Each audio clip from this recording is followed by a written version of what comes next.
अगर आप ये कहानी सुन रहे हैं तो पूरा सुनिए। इस कहानी को सुनने के बाद आप कभी भगवान से निराश नहीं होंगे।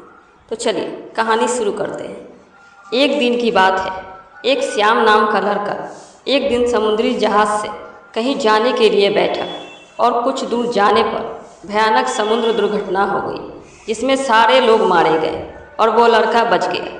वह जैसे तैसे तैरकर समुद्र के किनारे पहुंचा, जो कि एक निर्जन और सुनसान टापू था। वह ऐसे टापू को देखकर बहुत रोने लगा और आसमान की ओर देखकर भगवान से शिकायत करने लगा और कहने लगा, मुझे ऐसे सुनसान टापू पर भेजने से तो अच्छा था कि आप मुझे उस दुर्घटना में ही मार देते, मुझे बचाया कि। ये बोलकर वह काफ़ी निराश होकर अपनी ज़िंदगी बचाने के लिए संघर्ष करने लगा। उसने जैसे तैसे अपने रहने के लिए एक सूखे घास से अपने लिए एक झोपड़ी बनाई और उसमें रहने लगा। वह नारियल के पानी पीता और जंगलों के फल को खाता और बड़ी मुश्किल से गुजारा करने लगा और रोज़ सोचने लगा कि कोई मुझे बचाने आ जाए। फिर एक सुबह वो अपने लिए जंगल में खाना ढूंढने गया। फिर जब वो लौटा तो उसने देखा कि उसकी झोपड़ी में आग लग गई है। फिर वह अपने झोपड़ी को जलता देख बहुत रोया और उसने भगवान से कहा, आप मेरे साथ ऐसा कैसे कर सकते हैं? बचा नहीं सकते तो कम से कम मुझे इस टापू में चैन से तो रहने देते। वो भगवान को कोसने लगा और उन्हें भला बुरा कहने लगा। ऐसे ही रोते हुए उसको नींद आ गई और वह बिना खाए ही टापू के रेत पर सो गया। उसके अगले दिन एक जहाज की आवाज़ से जागा और वह उस जहाज को देखकर बहुत खुश हुआ।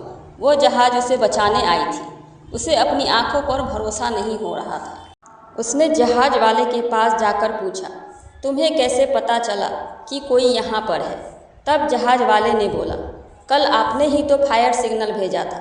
इस पर उस आदमी ने बोला, मैंने तो कोई फायर सिग्नल नहीं भेजा था। फिर उसे अपने जलते हुए झोंपड़े की याद आई और वह समझ गया कैप्टन ने उसके जलते हुए झोंपड़े को फायर सिग्नल समझ लिया है। उसे एहसास हुआ कि झोंपड़े में आग लगना ईश्वर का ही प्लान था ताकि वह उस टापू से निकल सके।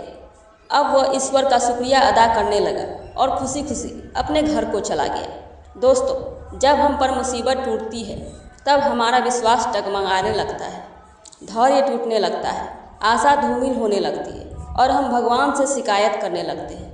जबकि ऐसे समय में आवश्यकता है भगवान पर विश्वास बनाए रखकर मुसीबत से निकलने का प्रयास करने की।